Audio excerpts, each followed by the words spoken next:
Underneath the veil of the ordinary, the extraordinary lurks, holding secrets that chill us to our very core. We exist in a world where the mundane goes hand in hand with the macabre, where the commonplace can shroud the grotesque. We walk our everyday paths, oblivious to the dark undercurrents that thread through our seemingly tranquil societies. Picture a quiet, unassuming town, where the biggest news is the local high school's football victory, or Mrs. Jenkins' famous apple pie, winning first place at the county fair. It's a place of picket fences and polite smiles, where everyone knows everyone and secrets are few and far between, or so it seems. Now imagine a van, a nondescript ordinary van, much like any you'd see delivering parcels or ferrying workers. It's just another piece of the everyday tapestry, blending seamlessly into the background noise of life. Yet within this commonplace facade, threads of a darker tale are woven. An ordinary vehicle, yes, but one that carries an extraordinary secret. A secret that would shake the very foundations of this tranquil town, rippling through its serene surface and shattering the illusion of safety. It's easy to forget that darkness often dwells in the most unexpected places. It slips beneath our radar, concealed beneath layers of normality. It's in the smile of a neighbor, the laughter in a bustling cafe, the fading echo of a van's engine as it recedes into the distance. As we pull back the layers of this tale, we venture deeper into the shadows. We delve into a story so chilling, it compels us to question our very understanding of normality. It forces us to confront the unsettling truth that the extraordinary often lurks in the most ordinary of places. In the midst of this tranquility, a van roams, an ordinary vehicle with an extraordinary tale. As we journey into the unseen darkness, remember, not everything is as it seems. And sometimes the most horrifying stories are hidden right before our eyes. Every tale has a protagonist, but not all of them wear the cloak of a hero. Meet William Devin Howell, the man at the center of our chilling story. Born in Hampton, Virginia, Howell was raised in what seemed like a typical American family. His father, a construction worker, and his mother, a homemaker, provided a stable, albeit modest, upbringing for Howell and his siblings. Bearing the countenance of an everyday man, Howell was known for his charm and easygoing demeanor. His captivating smile and affable personality made him a likable figure in his community.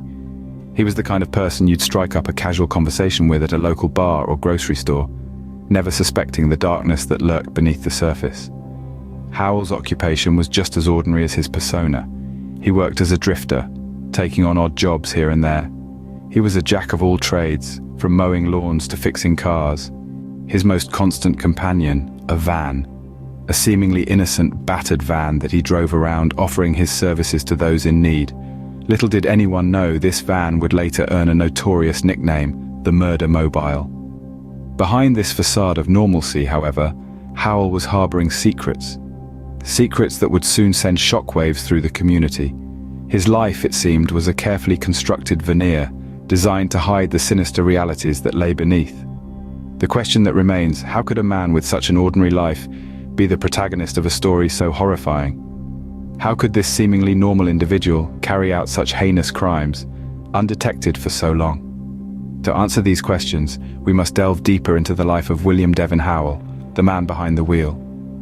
Howell, an ordinary man with an ordinary life, or so it seemed. In the quiet town, a ripple of unease began to spread. The carefree hum of everyday life was abruptly interrupted as the news of a local woman's disappearance echoed through the community. This was a place where everyone knew everyone, where doors were left unlocked, where children played freely on the streets until sundown. This sudden vanishing act sent a shiver of fear and uncertainty down the spine of the close-knit community. The woman, loved and respected by all, was last seen at the local grocery store, chatting happily with the cashier. She had plans to meet friends that evening, but she never showed up. Her car was found abandoned in the parking lot, her purse still in the front seat, her keys still in the ignition. It was as if she had vanished into thin air. As days turned into weeks, the town's sense of anxiety grew. Search parties combed the surrounding woods. Flyers with her face were plastered on every lamppost, and candlelight vigils lit up the town square. The local police, unaccustomed to such mysteries, brought in detectives from the state capital. Despite their best efforts, they found no trace of her. Rumors began to circulate. each more implausible than the last. Some whispered about a secret lover, others about a sudden desire to start a new life. But deep down, everyone knew that these were just desperate attempts to make sense of the senseless. Meanwhile, a nondescript white van continued to trawl the streets. Its driver, a seemingly ordinary man named William Devin Howell, was a stranger to the town. No one suspected him or his innocuous-looking vehicle. Not yet, at least. Little did they know, this van, which Howell chillingly referred to as his murder-mobile, would soon become the centerpiece of a horrifying series of events. As the town continued its search, the van continued its journey. Unbeknownst to them all, the first chapter of a terrifying tale was just beginning to unfold. A tale of a man, a van, and a string of unsolved disappearances that would shake the town to its very core. Sometimes the answers we seek lead to more terrifying questions.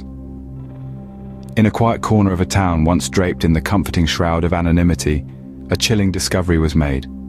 A discovery that would send shockwaves through the community and awaken them to a horrifying reality.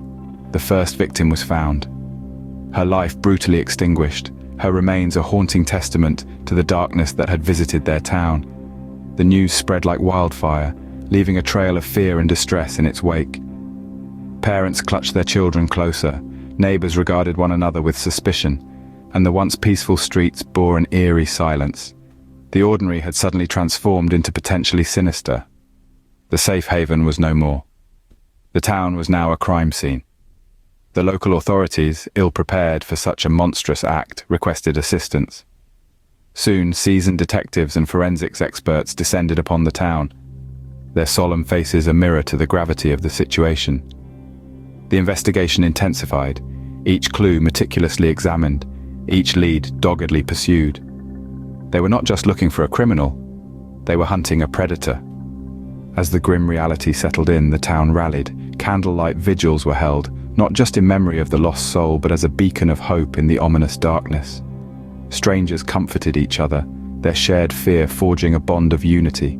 They were terrorized, but not defeated. In the shadows of our worst nightmares, the spider weaves its web. The grim discovery of the first victim was just the beginning of a dark descent into a world of horror. Investigators, digging deeper into the case, unearthed more victims, each one a chilling testament to the brutality of William Devin Howell. Each one a thread leading back to the spider at the center of this terrifying web. As details of the case began to surface, a horrifying picture began to form. The van, once a symbol of freedom and adventure, was now tainted with a sinister new moniker, the Murder Mobile. It was here, in this nondescript vehicle, that Howell committed his heinous acts. The van, a chilling backdrop to the nightmares he inflicted upon his victims. Each new revelation sent shockwaves through the community. The realization that such evil could hide in plain sight was a chilling reminder of our own vulnerability. The Murder Mobile, a symbol of Howell's reign of terror, was a stark realization of the hidden darkness that lurks within our society. The web of deceit woven by Howell was intricate, each strand a testament to his calculated brutality. The victims, all trapped in his web, were powerless against his predatory nature. As the web unraveled, so too did the illusion of the man Howell had portrayed himself to be. The victims, once nameless and forgotten, were now the focal point of a community united in grief. Their stories, once silenced, were now being heard. Their lives, cut short by a monster, were now being remembered. Howell's reign of terror had unraveled, his web of deceit laid bare for all to see. The Murder Mobile, a chilling symbol of his crimes, was a haunting reminder of the evil that can hide amongst us. The veil was lifted, revealing a monster in the guise of a man. When the gavel falls, it echoes the cries of justice. The chilling tale of the Murder Mobile took a decisive turn when William Devin Howell was apprehended. His arrest marked the beginning of a trial that would be etched into the annals of criminal justice. The courtroom became a stage where the grim dance of justice played out, with evidence and testimonials painting a horrifying portrait of the man behind the wheel. The prosecution presented an ironclad case outlining Howell's heinous acts with a chilling precision. The evidence was manifold and damning: personal belongings of the victims found in Howell's possession, the forensic analysis of his van, and the bone-chilling testimonies of those who escaped his clutches. Each piece of evidence was like a puzzle piece, fitting into place to form a gruesome image of a predator on the prowl. The courtroom was a sea of shocked faces, the weight of the revelations sinking in. The air was thick with disbelief and sorrow, pierced by the occasional gasp as the gravity of Howell's crimes came to light. The public watched with bated breath. The media circus outside the courthouse was a whirlwind of speculation and sensational headlines. Yet, within the walls of the courtroom, the atmosphere was somber, the reality of the situation too stark for theatrics. The victims' families bore the brunt of this ordeal. Their pain was palpable, their grief a silent scream that echoed through the courtroom. Each mention of their loved ones was a stark reminder of the lives taken too soon, of the void left by their absence. Yet, amidst the heartache, there was a glimmer of hope, a desperate thirst for justice. The trial was more than a legal proceeding. It was a quest for closure, a demand for accountability. As the testimonies echoed through the courtroom, they were not just recounting the crimes of a monster, they were honoring the memories of those lost, ensuring their stories were heard. Justice demanded an answer, and the courtroom held its breath. In the theatre of justice, the final act is always the most poignant. The verdict, like a thunderclap in the hushed courtroom, resonated through the hearts of everyone present. William Devin Howell, the man once just a faceless driver, was found guilty of his heinous crimes. The jury, a cross-section of the community he'd terrorized, had spoken. The murder-mobile had reached the end of its dark journey. Howell was sentenced to 6 life terms, one for each life he callously extinguished. 6 lifetimes, a sliver of justice for the torment he'd inflicted, the lives he'd stolen. The courtroom, filled with the victims' families and friends, held its breath as the sentence was read. There were tears, yes, but also a sense of relief, a closure. The monster, the unseen darkness, was finally caged. But what of the community, the people left behind in the wake of Howell's reign of terror? The aftermath was akin to a town waking from a nightmare, a collective shudder passing through its streets. Trust was shattered, safety a distant memory. Yet in the face of such horror, resilience shone through. The community rallied, supporting the victims' families, and slowly began the painstaking process of healing. The victims, though, deserve our focus.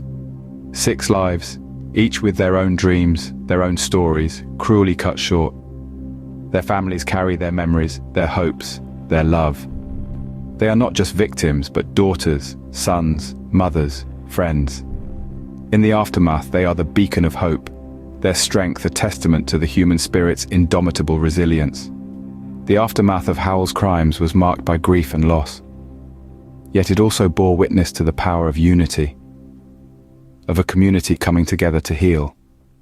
It served as a stark reminder of the darkness that can lurk unseen, yet also of the light that such darkness can never extinguish. As the chapter closed on Howell's reign of terror, the echoes of his crimes remained, a chilling reminder of the unseen darkness. In the end, all that remains are the stories we tell. The tale of William Devin Howell and the murder mobile is one that chills the spine, a stark reminder of the unseen darkness lurking in our world. A man whose journey took a terrifying detour, leaving a trail of inexplicable disappearances and shattering lives. The victims, each with their own unique story, their own dreams, now forever silenced. Their memories, however, live on, a poignant tribute to lives cut short. They remind us of the value of each breath, each moment we are granted in this life. As we reflect on the events that unfolded, the trial and its outcome, there are lessons to be learned. Justice, while not immediate, is inevitable. It serves as a beacon of hope, a light in the darkness, guiding us towards a safer, kinder world. In the face of the extraordinary, the ordinary persists, a testament to our enduring spirit in the face of darkness.